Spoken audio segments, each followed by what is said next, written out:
오늘의 헤드라인입니다. 점차 심각해지는 미세먼지를 해결하기 위해 혼잡 통행료를 적극 활용하자는 제안이 나왔습니다.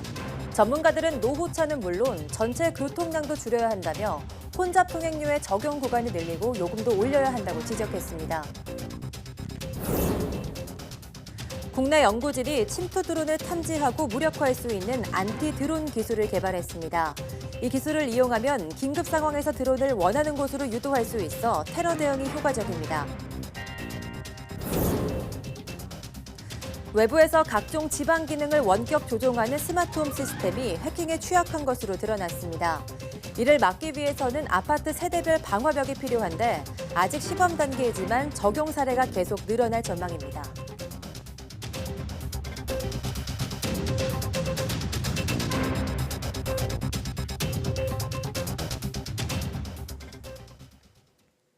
여러분 안녕하십니까? 6월 5일 사이언스 투데이입니다. 오늘은 유엔이 정한 세계 환경의 날입니다. 한국은 OECD 회원국 가운데 초미세먼지 오염이 심각한 나라 2위로 꼽혔는데요. 국내 공기질 개선을 위해 혼잡 통행료를 활용하자는 제안이 나왔습니다. 최소라 기자입니다. 수도권에서 배출되는 미세먼지는 4분의 1이 도로에서 발생합니다. 노후 화물차가 주요 원인으로 꼽히지만 레저용 차량과 승합차 등의 영향도 적지 않습니다. 전문가들은 전체 자동차 주행량을 줄여야 한다고 지적합니다. 자동차 대수는 계속 연간 한 3% 가까이 계속 늘고 총 주행거리도 한 3% 이상씩 계속 늘고 자동차에서 배출되는 이 오염 물질을 제대로 줄이지 못해 왔습니다. 총 주행거리를 줄이지 못하면은 미세먼지 문제는 해결이 불가능하다고 저는 봅니다. 교통량을 줄이기 위한 가장 효과적인 방법으로 꼽히는 건 혼잡 통행료. 국내에선 1996년부터 남산 1호 터널과 3호 터널에서 징수하고 있습니다. 하지만 16년째 같은 금액이 유지돼 실효성이 떨어진다는 주장입니다. 96년도에 2,000원 받은 겁니다. 물가를 고려하면 지금 5,600원, 6,000원 받아야 되는 거죠. 지금 그렇게 못 받고 있어요. 혼잡 통행료 적용 구간을 늘려야 한다는 충고도 나왔습니다. 가격을 인상할 수도 있고요. 또는 지역을 조금 더 넓게 설정을 해서 혼잡 통행료를 운영할 수도 있는 방안이 있습니다. 전문가들은 이렇게 징수된 재원을 대중교통 시설 개선에 투자해야 한다고 제안했습니다. YTN 사이언스 최소라입니다. 인공지능은 신약 개발의 기간과 비용을 크게 낮출 수 있어 최근 제약산업의 총화로 주목받는데요. 국내 신약 개발에 인공지능을 접목하기 위해선 전문 인력부터 키워야 한다는 의견이 나왔습니다. 이성규 기자가 취재했습니다. 신약 개발의 첫 단계로 후보 물질을 찾아내려면 통상 연구자 수십 명이 매달려 5년이 넘게 걸립니다.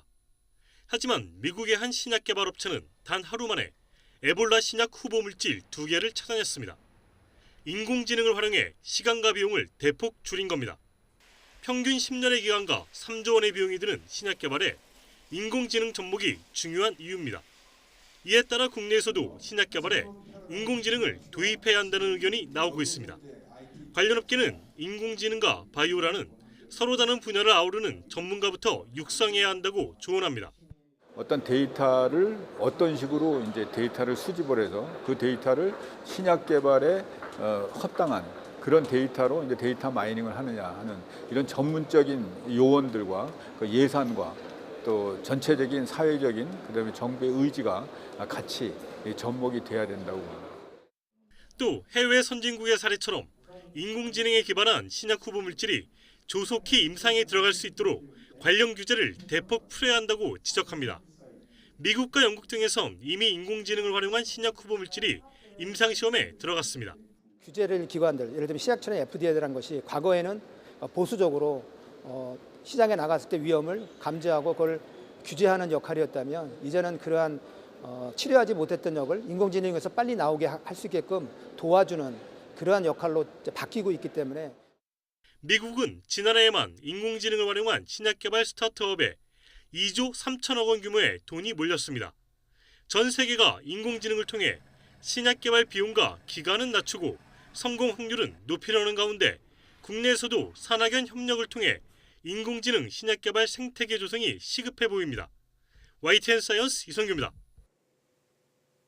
손상된 세포를 재생하는 데 쓸 수 있는 줄기세포를 원하는 곳으로 옮길 수 있는 마이크로 로봇이 개발됐습니다.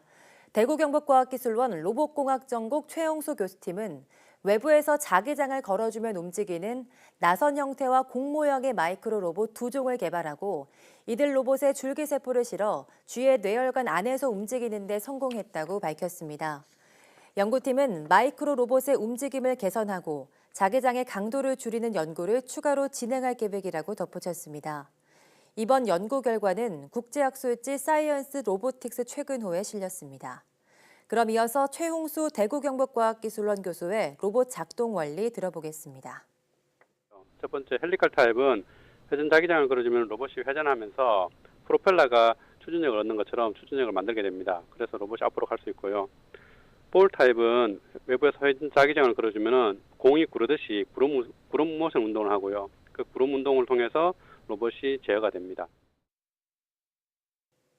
드론 산업이 발전하면서 활용 분야가 날로 커지고 있지만 안전과 보안 위협, 또 사생활 침해 같은 우려 또한 적지 않습니다. 국내 연구진이 악용되고 있는 드론을 무력화시키는 안티 드론 기술을 개발했습니다. 이정우 기자입니다. 예멘 후티 반군의 사우디아라비아 석유 펌프장 폭탄 공격, 일왕 거처 상공에 나타난 드론, 활주로에 날아든 드론으로 비행기 이착륙이 금지됐던 영국 런던의 게트윅 공항. 이처럼 드론 악용 사례가 늘면서 드론 침투를 탐지하고 대응하는 안티드론 산업도 급성장하고 있습니다. 국내 연구진이 위조 GPS 신호를 이용해 위치를 속이는 방식으로 불법 비행하는 드론을 납치하는 기술을 개발했습니다. 각 종류에 맞는 그 드론을 납치를 할 때 어떤 식으로 이제 위치나 속도를 속여야 되는지 이런 거에 대해서 연구를 했습니다. 긴급 상황에서 드론을 원하는 곳으로 유도할 수 있어 테러 등에 효과적으로 대응할 수 있는 기술입니다. 이 기술은 특히 드론들이 갖추고 있는 자체 방어벽인 GPS 안전 모드까지 무력화할 수 있습니다. GPS를 사용하는 드론을 납치할 수 있는 이 기술은 국내 전문 기업에 이전돼 상용화를 추진하게 됩니다. 드론 불법 비행으로 골머리를 앓고 있는 항공업계와 공항에 많은 도움을 줄 전망입니다. 실례로 공항에서 무단 침입한 드론을 단순 방해 전파로 대응하면 드론을 못 움직이게 할 수 있지만 그 자리에 계속 떠 있어 비행기 이착륙이 중단되기 때문입니다. AI 전쟁 같은 거를 할 때 이제 그런 드론 같은 것들을 이제 공격해 오는 드론들을 치울 수 있는 기술이라고 얘기를 할 수 있을 것 같습니다. 드론의 안전성과 활용성을 높일 수 있는 이번 연구 성과는 보안 관련 분야 세계적 학술지 ACM 탑스에 실렸습니다. YTN 이정호입니다.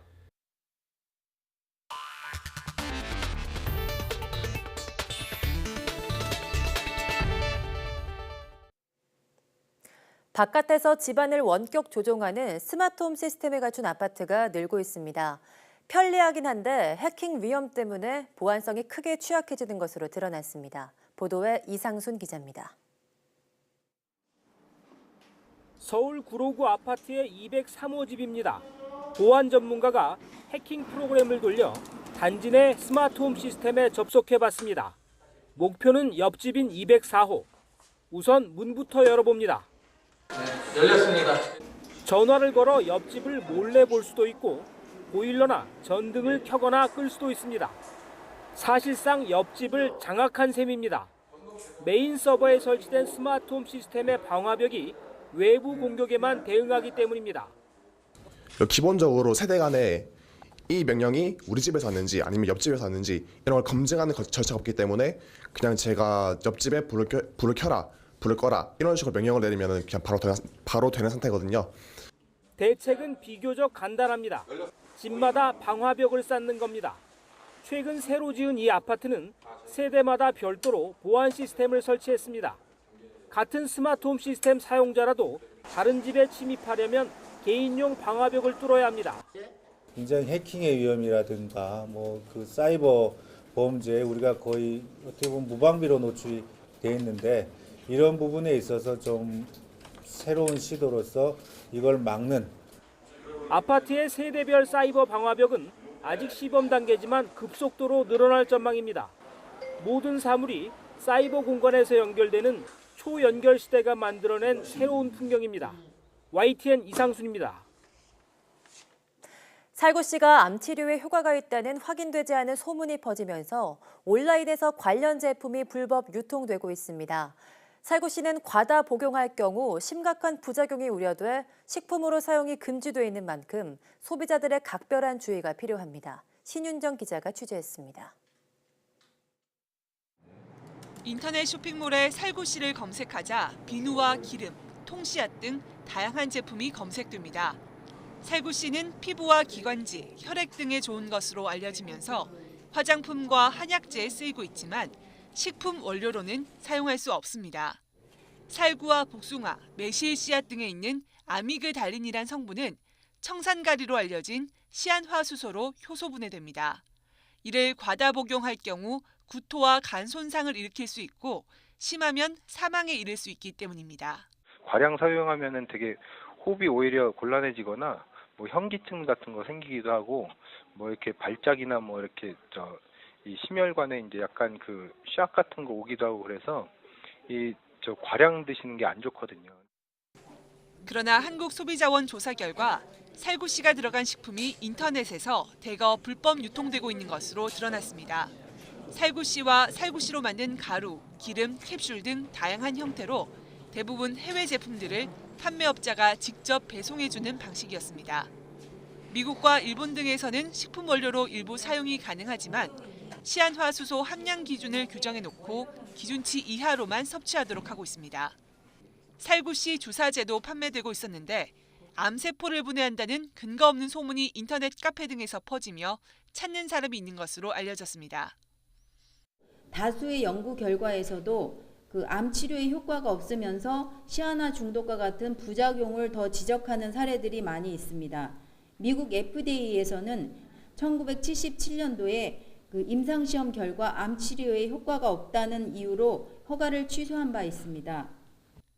소비자원은 국내에 유통되고 있는 살구씨 식품을 판매 중지하고 관계부처에 살구씨 제품의 유통과 통관 금지, 관리 강화를 요청하기로 했습니다.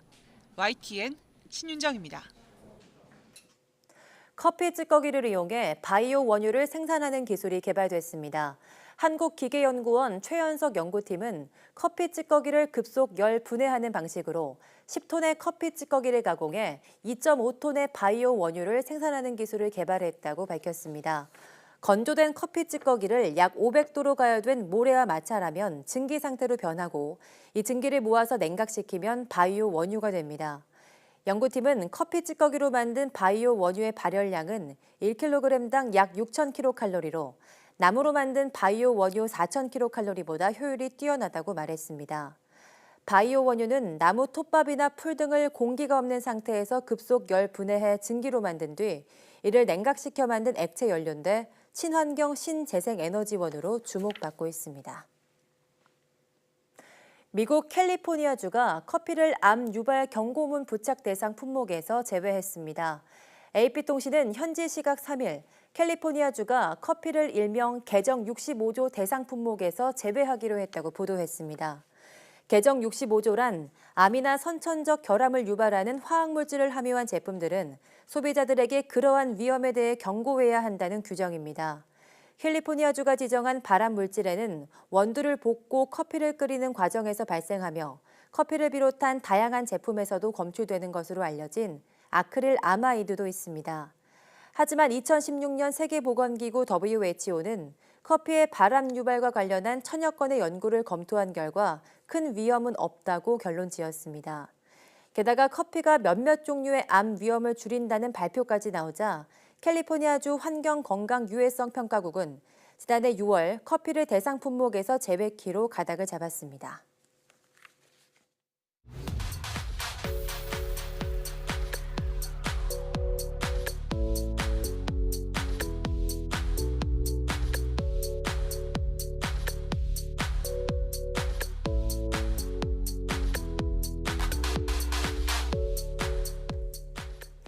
네, 며칠 전 우리나라 그룹 방탄소년단이 팝의 성지인 영국 웸블리 스타디움에서 콘서트를 했죠.